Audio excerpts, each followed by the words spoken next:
mathoth ora muna penj koro jolony mana sama wantiere sani dipeni joma chwalo pare mopogore koso wacho nade mano penjo mobiro kuom Ruth Nyathi Ochieng dibeni advisors mage maricho koso penjo mar Rolex wacho ni penja jolony ni bende piny Kenya ni kod geno mora mora sirkal masani awinj pachi Tom Nduku to kangi loso kanyang med gi paro wach mogik bende kawarango kiny kodhi bedo gi State of the Nation address mage od bura mano ma Senet kod mano mara mamalo gin gik mage manyalo bedo kar kacha ka odhi lose gi penjo mana ka wantie ko kata awinj FCP ingene kapok awacho penjo mimea kaka neno kaka Senet ma Kenya dwa wuoyo and kineno allegations ma jogo levy tan wango ni Senet onego wadog chien mondo warang kaka iloso katiba ma Kenya wadwa discuss gik moko ma onge tiende kabisa kendo Senet nyaka ng'e ni nitie kaka allegations moko kanyo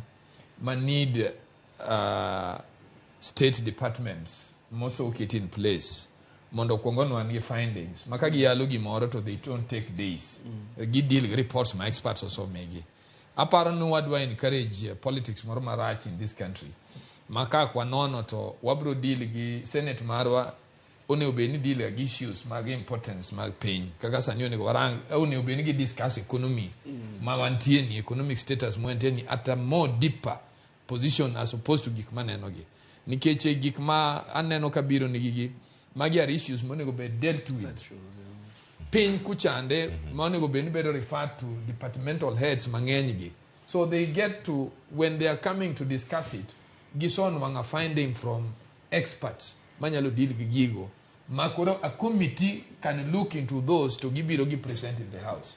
This idea is magi gik madwoko Kenya chien ang'en en gima kanyichwa chako but koro nego wabed.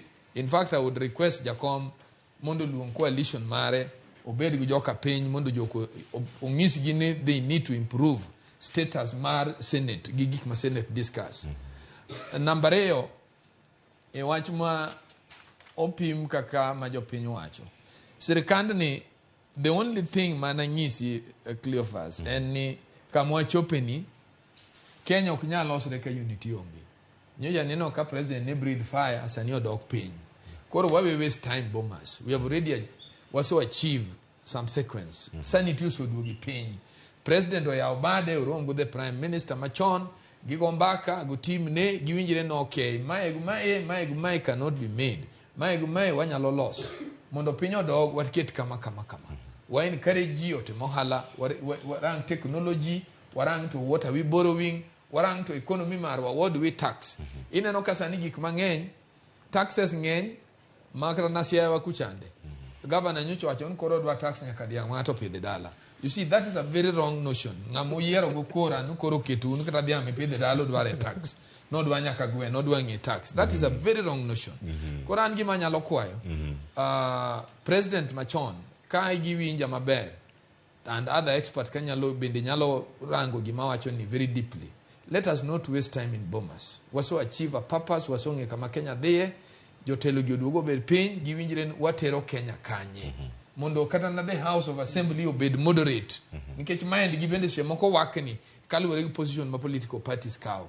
Gibed moderate mondo koro girang Kenya ka Kenya dhinye. Ero kama na enya Tom Nduku kuom lero na bende pachi mogi karkanyo FCPA benasiero wach mare mogi nyalo bedo karkanyo wantiere kinde mapek mar ngima nitie jatend piny Kenya di loso kod jopiny omi pek weche machalo nade mana kwa tieko.